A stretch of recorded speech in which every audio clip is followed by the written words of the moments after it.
The 2012 film Wreck-It Ralph climaxes with the villain King Candy, played by Alan Tudyk, doing a dead-on impression of dead vaudeville comedian Ed Wind, telling Ralph the clear and dangerous stakes of the game going offline, that the Disney princess Vanellope von Schweetz will die when the game goes offline because she is a glitch and she cannot cross over with any existing media. It was raining Friday in New York. It's been raining pretty much all week, maybe all month, ever since spring started. But another thing happened Friday. Friday, May 30th, 2025. As of this date, Warner Brothers' entry in the platform fighter genre Multiversus has finally shut down. The developers being bought out and updates to the game becoming more and more disappointing as the game's quality slowly tanked. This all started in 2021 when Masahiro Sakurai officially declared he was done making Smash Bros. Series, and if they ever brought it back, it would be without him. And the final entry in the series, being called Smash Ultimate, was a daring public statement that was it. Somehow this announcement created a power vacuum. So the power vacuum was here, and that left a couple of people trying to step up to the plate to try and fill it with their own shitty Smash Bros. Clones. Almost all of which landed on the PlayStation. Firstly, we had PlayStation All-Stars, which no one remembers because it was too old. Then we had Nicktoons All-Star Brawl, which really failed to get off the ground, so they did it all over again. Now, I haven't played the second one because the first one burned me so hard that I don't feel like giving them my money twice, but I hear the second one has almost fixed every single problem that the players asked to be fixed in the first one, which is still broken. And finally, when Sony and Nickelodeon had taken their shots and fallen face first onto the mat, came Warner Brothers. Now, Multiversus was kind of a big deal because it struck at just the perfect time in the platform fighter community where there was a big empty space. Again, the void was still there, the power vacuum was still there. Nickelodeon Brawl had tried to fill it but had instantly died and failed, and it was an excellent chance for Cartoon Network to one-up them, fueling into people's ancient but respectable Cartoon Network versus Nickelodeon rivalry. Multiversus even took a direct swing at the rivalry, pointing out while Nickelodeon All-Star Brawl had cut some corners and not brought back its original voice actors to do lines of dialogue and had an awkward silence to it, Multiversus wouldn't be doing that. They brought back all the actors and gave them tons of new stupid crossover shit to say, which was amazing. With the stage set, Multiversus burst onto the scene with eye-catching cartoony but a little bit wrong versions of beloved Warner Brothers characters like the Looney Tunes, DC heroes, and a couple of movie stars and movie monsters that were just kind of sitting around doing nothing. And most of the roster was filled with the beloved Cartoon Network heroes because this was a game for kids. Now, initially it had gameplay that was fast and fun and everyone loved it, and it was no question that the game was going to be an obvious hit, and it instantly was. So what happened? Well, what happened was the Napoleon of crime, David Zaslav, struck this game with his greedy fingers, crafting one of the most cynical predatory financial craps ever created, directly intended to prey on you, the consumer, taking what was a promising multiplayer online fighting experience and turning it into an absolutely miserable experience in the world of microtransactions. A lesson in everything you can possibly do wrong in a video game, and believe me, everything that could have gone wrong did. Multiversus was one of the most high-profile failures of the year in recent memory, going from an incredibly popular, widely beloved game during its beta, to a big stinky pile of microtransaction nonsense that will go down in history for abusing its player base and becoming a laughingstock. Now, initially, I was a huge fan of Multiversus. I played the Season 1 beta almost every day because it had this very nice free-to-play loop where if you played it for like 20 minutes a day, you would unlock everything, and that would keep it just interesting enough. If anything, it had a very similar daily gameplay grind loop to like modern gacha games, or at least Animal Crossing back in the day. So yeah, during that beta, I also purchased the $40 Founder Packs, which it lets you unlock, I want to say, a majority of the characters in the game. I want to say it was 40 characters for $40. Like, the Founders Pack mixed with some random unlocks carried me at least until the start of the game, where I was only missing a couple of characters from the final 2 seasons and the Powerpuff Girls. But yeah, now years later, my $40 has been assassinated, and I'm never going to forgive you for that, David Zaslav. Give me my $40 back. You stole it from me. Also, the game had a lot of relatively annoying skins that could only be unlocked by shelling out a ton of money or grinding the game for months. Now, yeah, there was a lot riding on this game, and watching it slowly crash and burn, while completely deserved, is still kind of infuriating. So here's the stupid story of how Multiversus went from being one of the most promising games in America to a genre-defying goddamn joke, a spectacular failure that feels less like a stumble and more like an inside job, courtesy of the circus act that David Zaslav and Warner Brothers management were running at the time. And so this is the story of how Multiversus fell flat on its face.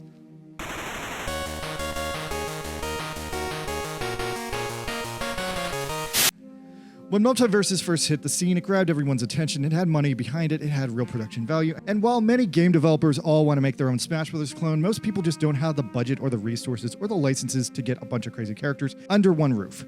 So that leaves the only people capable of making those massive crossover battles, the big boys. Nintendo, Sony, Microsoft. Actually, Microsoft has never done one, right? Anyway, so Nintendo made Smash and set the stage, and then they retired and left this big power vacuum. Sony shot their shot with All-Stars and failed, and then Nickelodeon also failed, at least so far the first time. But then on the rule of threes, Multiversus arrived, and Multiversus looked way more polished than PlayStation All-Stars and Nickelodeon Brawl. Plus, it had its roster packed with Warner Brothers IP, Superman, Batman, Bugs Bunny, Arya Stark. All this crossover gold, you could feel the potential just oozing out of it. And at the start of the beta, each character felt very distinct and fun to control. You had some very addictive gameplay on your hands. Now, there were also crazy rumors that I'll get back to later. Actually, fuck it, I'll just discuss it all now. About the full original planned roster of the game that was going to go even bigger and beyond that, and included like super crossover characters like Netflix's Eleven from Stranger Things and Ted Lasso from the Apple Plus senior citizen soccer show of the same name that I've never watched because I'm not 70. Now, they were planned to be sucked into this game and just throw people off that it wasn't just WB characters, but those rumors never came to fruition, so too bad, it was just WB characters. Anyway, yeah, the character selection got weird fast. You got a lot of weird out-of-nowhere characters, like Morty came before Rick, and ultimately it settled into a pattern of characters that just plopped into the game week after week to promote the movie of the week. Like, you got your stupid LeBron James being there to represent Space Jam 2. He was good for a while until, ironically, at the end of the game, he was usurped by Lola Bunny, representing Space Jam 1. We got the Joker there, representing Joker 2. Remember that movie? Everyone hated it. And then we also got a few greats like Agent Smith, representing Matrix 4. Everyone hated that movie too. But they hated that movie because Agent Smith was unrecognizable in this movie, and the game he looks like Hugo Weaving again. At least we got Beetlejuice during the height of Beatlemania in 2024, although we never got Jenna Ortega. I know there were a lot of people asking for Jenna Ortega for whatever reason. I feel like there were a lot of like gooners just requesting their like favorite waifu into this game. Anyway, not every movie of the week character that got into this game was super appreciated either. Black Adam got added just to promote his trash tier movie that no one watched, and then you actually had to pay like significantly extra to make him actually look like The Rock. Excuse me? Like, I'm kind of all over the place mixed on this because historically it's hilarious when you like roll out this game and it's like, hey, who wants to play this fighting game that has like a bunch of unpopular movies from 2024 in it? I guess deep down, some part of me appreciated that this game became Movie History, the video game, fighting game, and like, yeah, set all these like ridiculous characters in stone forever, but they were inconsistent about it. The choices of the characters weren't always fun. They didn't reflect a fun gameplay experience. There were a lot of people randomly criticizing the fact there were 2 Gremlins characters, even though Gremlins is like an 80s horror movie that hasn't had a new movie since 1990. Look, I fucking love me some Gremlins. I'll be the first person in line for Gremlins 3. I fucking love the Gremlins. Playing a striped gremlin with his damn revolver was hilarious. But anyway, I feel like it's worth mentioning that from hackers and leakers, we got the last couple of characters announced who were never programmed or released into the game in any capacity. Okay, here's the characters that were programmed. Programming-wise, Static Shock was programmed. I don't know why Static was not in the game. I can only guess it was a licensing issue. Poison Ivy was programmed to like promote Harley and Ivy Season 5. Once again, no clue why that didn't happen. That should have been obvious and easy.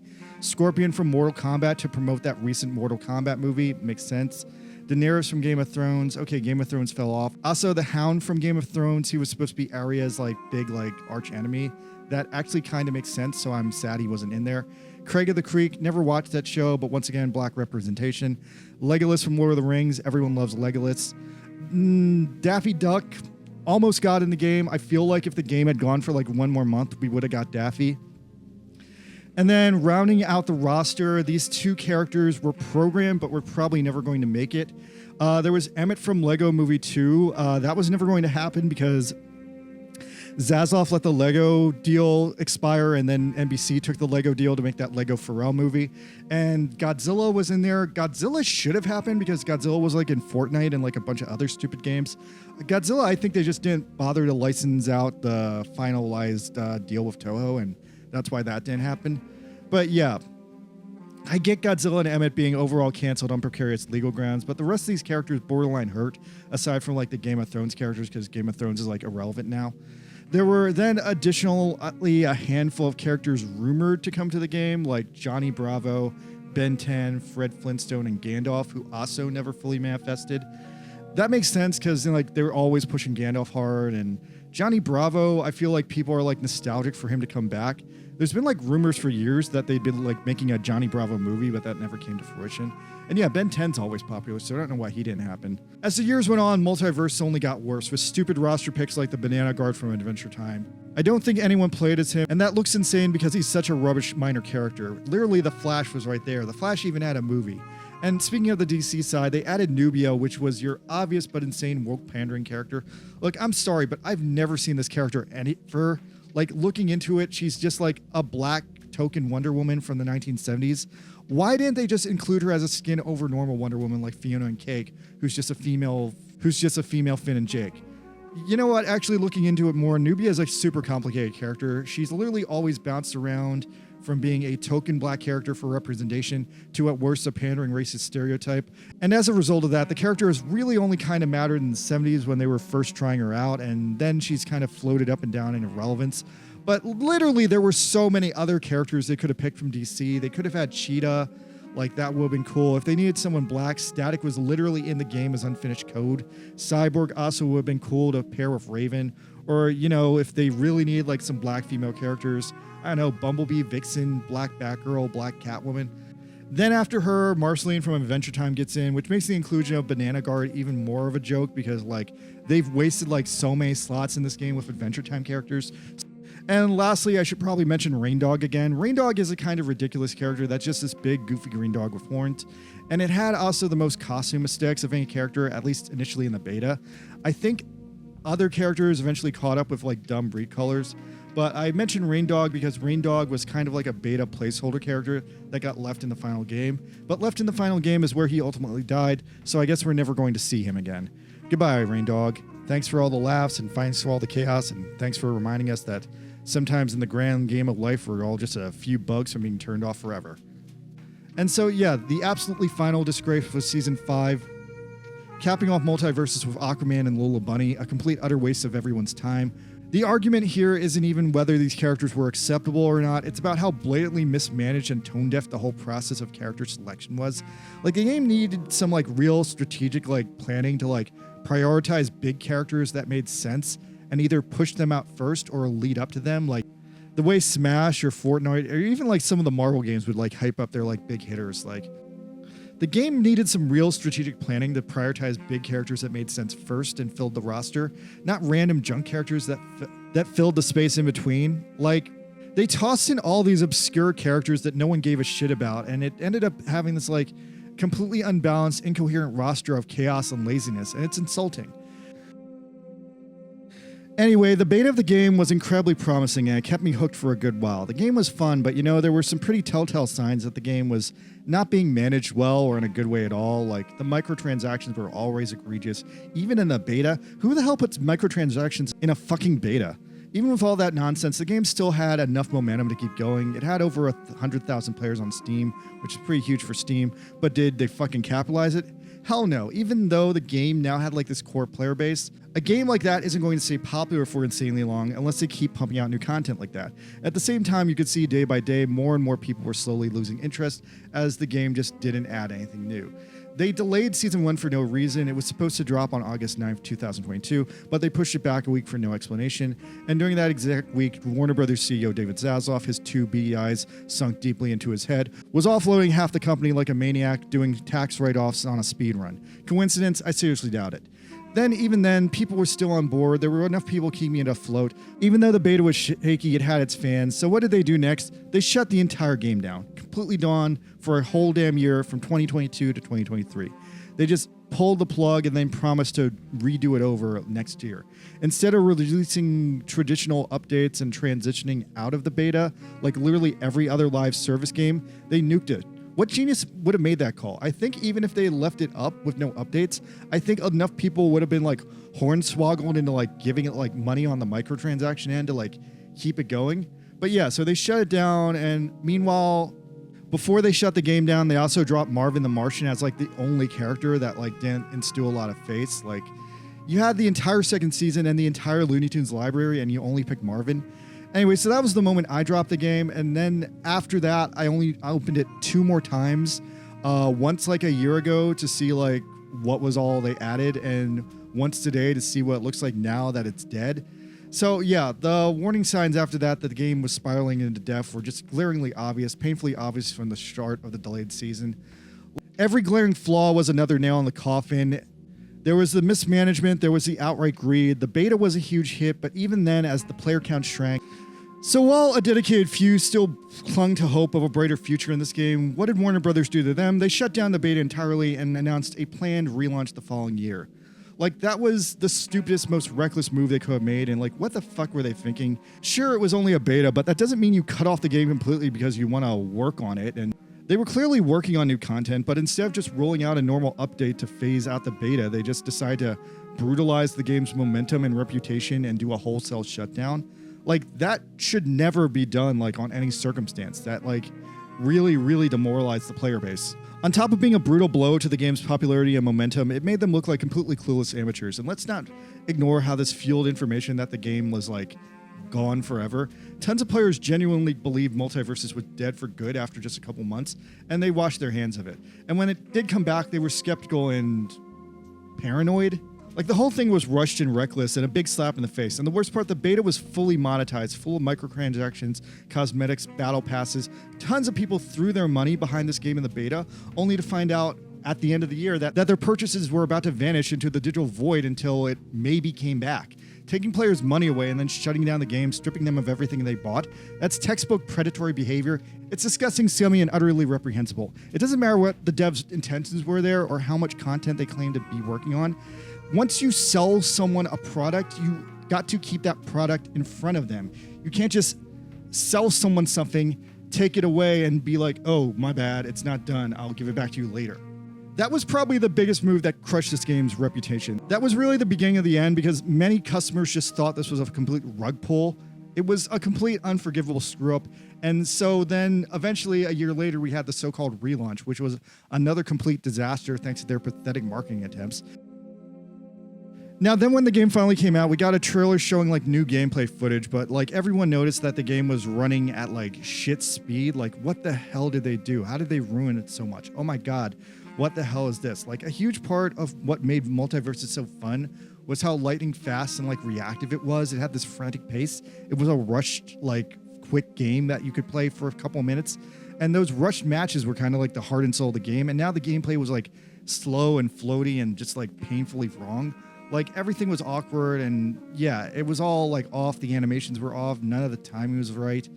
Like, the game was now just sluggish and horrible, and that killed like anyone satisfied with it. When the first trailer launched, many people thought that they had deliberately slowed down the gameplay to hide how bad it was, and some fools came out of the woodwork saying that the speed change was a lie and that it never happened, that the game was always this slow. But like, you can like compare like gameplay side by side to show that they literally slowed down the game.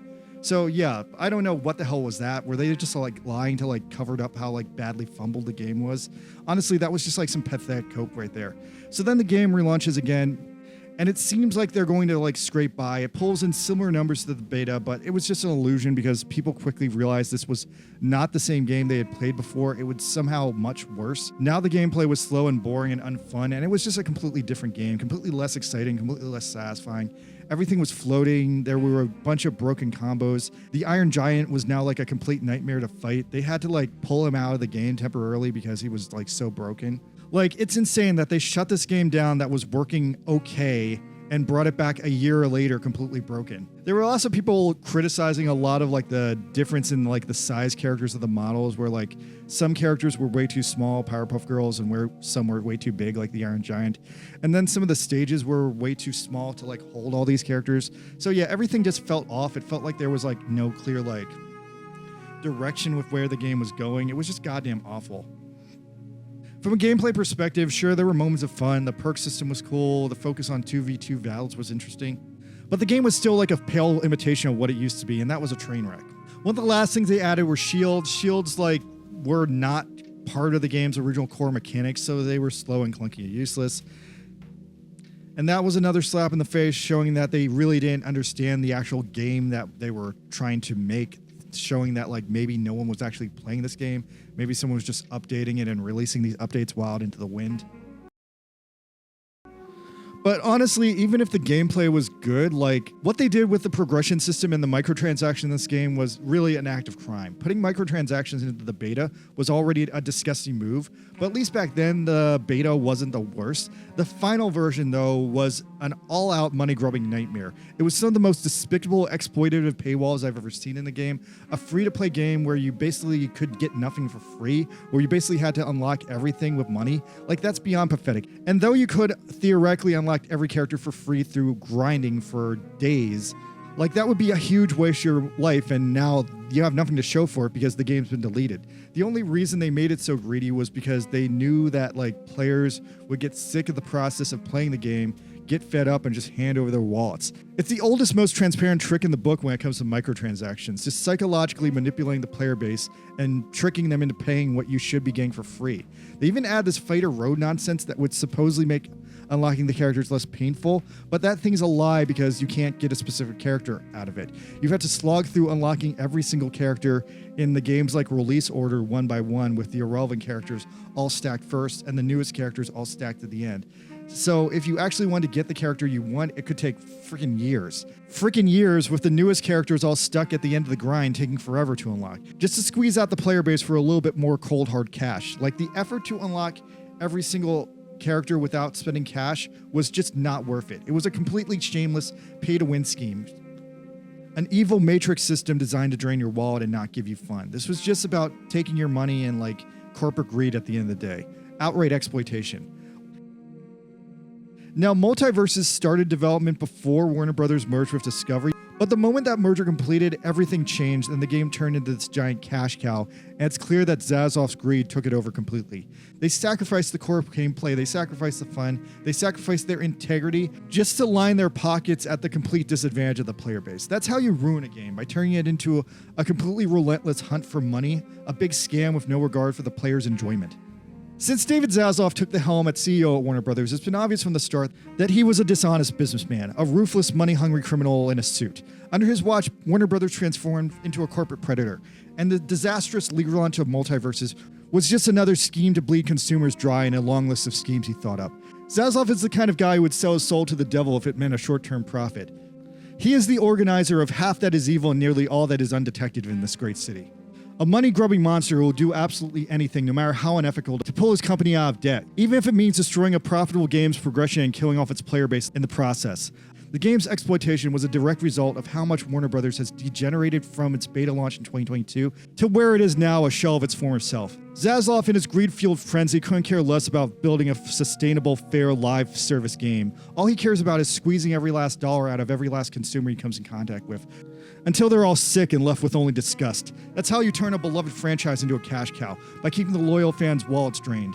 The constant disappointments kept piling up. This lazy, uninspired single-player campaign, the removal of rank mode because they didn't want to bother fixing it, and questionable character choices that just reeked of corporate greed and laziness. All this was Zaslav's master criminal plan, using the game as a tool to line his pockets, no matter the damage he did to the community or the integrity of the product. Another crime against the player is orchestrated by a CEO whose crimes are as numerous as they are obvious.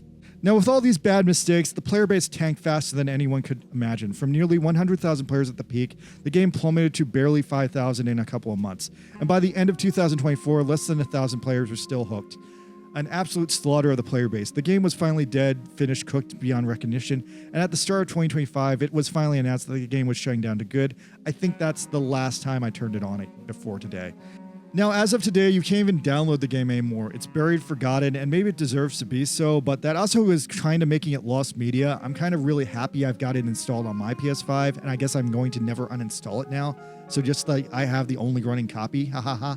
The story of Multiversus isn't just disappointing, it's a cautionary tale of corporate greed, corporate incompetence, and corporate neglect. The game had so much potential, so much fun in its beta, even with its flaws, that it could have just stood as the beta and been fine. But the devs fumbled the gameplay, and then Warner Brothers had their claws in it from the start, pushing a predatory monetization scheme that ultimately sealed its fate. So now it's just another failed franchise destined to be forgotten alongside countless other casualties of the platform fighting genre. But it's really an example of corporate greed ruining something that could have been great if it just wasn't fucked with. Maybe someday a new game will rise up and actually stand on its own 2 feet, unlike this train wreck. But for now, rest in peace, Multiverses. And yeah, this is the last official media to ever official Raindog. So Raindog will be trapped in Multiversus jail forever, dead, buried. This whole disaster was just another reminder that the whole game industry nowadays is more greed than integrity. And if that's the case, maybe it deserves to all be burned to the ground. All right, let me know what you guys think in the comments. Peace out.